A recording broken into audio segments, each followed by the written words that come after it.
Hey there, I'm Brandon, and this is the Dirt Church Devotional. Let me ask you, do you have a favorite Bible verse?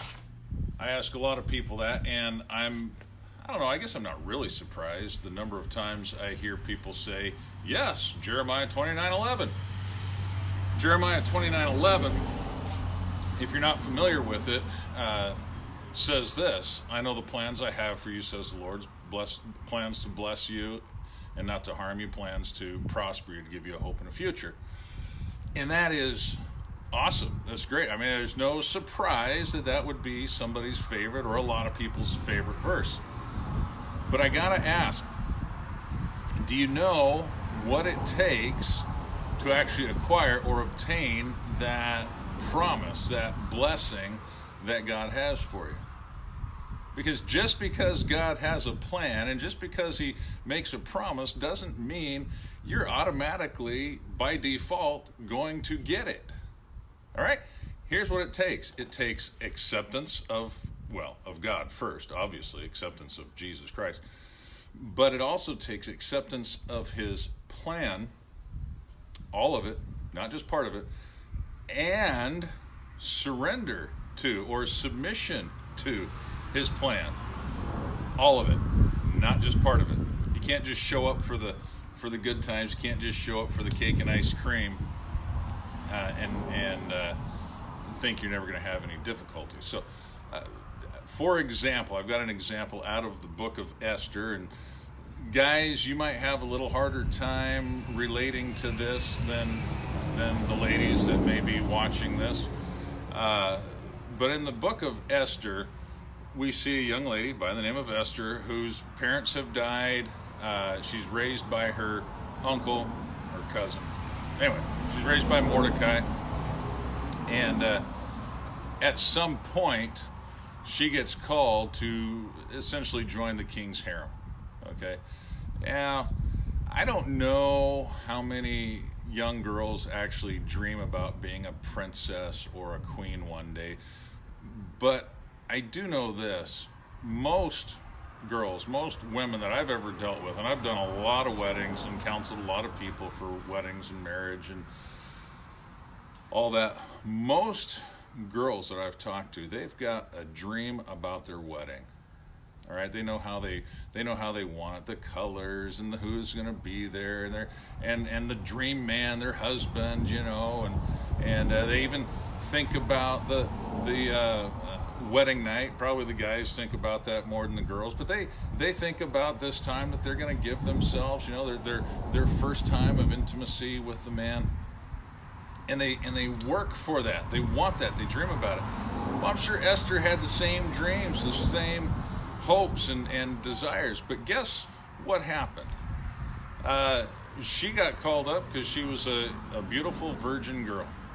And they basically said, look, you're coming and you're going to try and please the king. And if he's pleased with you, you might get to be queen. If he's not pleased with you, you're going to join the harem and be with all the other women. That wasn't part of her plan. She didn't want that. I mean, all she really knew about this king was that he had kind of a bad temper and that he was probably substantially older than her. I say he had a bad temper because the last queen, Vashti, she made him a little bit mad. She just refused to come when he called her, and he deposed her and wrote a law about how women ought to be obeying their husbands, and he was not her dream guy. Okay, and now think about this.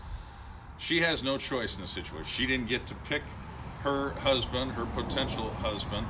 All she knows is she's being taken away and being treated with all these beauty treatments for, 6 months or a year, being coached in how to hopefully please him in bed. And she knows she's got one shot at this. One shot. And if she doesn't please him, she goes to the harem, and she may never get to be intimate with him or any man ever again. All right, she's just going to be stuck hanging out with a bunch of other women that don't get chosen again either. Not really a great thought. And it was in the midst of this. Now, I shouldn't say in the midst, but after she goes in, and if you read the story, go ahead and read the book of Esther. It's a great book. She actually does please the king, and he falls in love with her, and he makes her the queen. And it turns out that there was a plan afoot to wipe out her people, which were the Jews. And she was kind of oblivious to it, so her uncle Mordecai lets her know what's going on, and she's kind of hesitant about doing anything. She's kind of freaked out about it. I think most people would be. And Mordecai says, in fact, I'm gonna grab it and read it just so I'm not winging it here totally. Mordecai says this. He says, "Don't think that because you're in the king's house, you alone of all the Jews will escape." Verse 14, this is out of chapter 4. "For if you remain silent at this time, relief and deliverance for the Jews will arise from another place, but you and your father's family will perish." What he was saying is, look, this is all part of God's plan. And you have an opportunity to be a part of it. Now, God's plan will not be thwarted. God is going to protect the Jews. God's plan is going to work, but you have an opportunity to be part of it. And if you choose not to, you won't see the deliverance. You're not going to make it. You and the rest of the family are going to die. You're not going to be part of it. Now, God had great plans for her. God wanted to bless her and to honor her and to give her all these great things, but she had to submit to his plan, and she had to submit to the whole thing, and she was already up to her neck in stuff that she didn't enjoy, parts that she didn't want. Now here's the last part of Mordecai's statement to her, and this is the one that everybody seems to focus on. "Who knows but that you have come to a royal position for such a time as this." Everybody focuses on who knows. Maybe you came to this place for such a time as this. That's great, that's true, but it left her with a choice. It left her with an option. Am I going to completely submit to God's will? Because in order to submit to this, she had to approach the king, which was against the law. There was only one answer. If he didn't extend this golden scepter to her, the answer was that she dies. So anyway, she literally was taking her life into her hands. She was having a hard time with that, understandably so.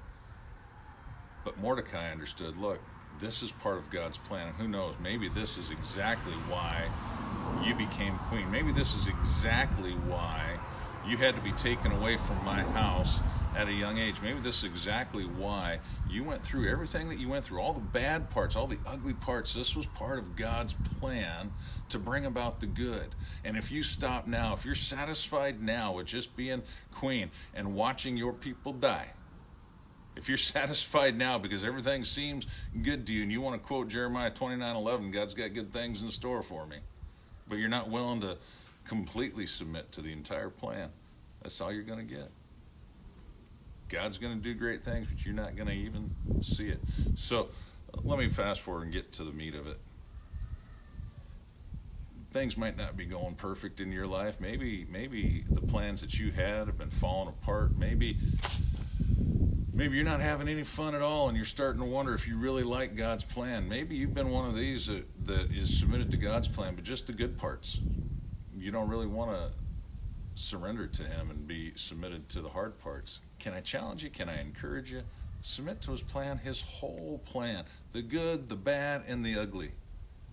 He does have great things in store for you. He does want to bless. He does want to give you a hope and a future. So that's all I got. Chew on that for a while. If you like what you hear, well, share it. Let somebody else know. Maybe they need to hear this too. You have a great day. We'll talk to you next time.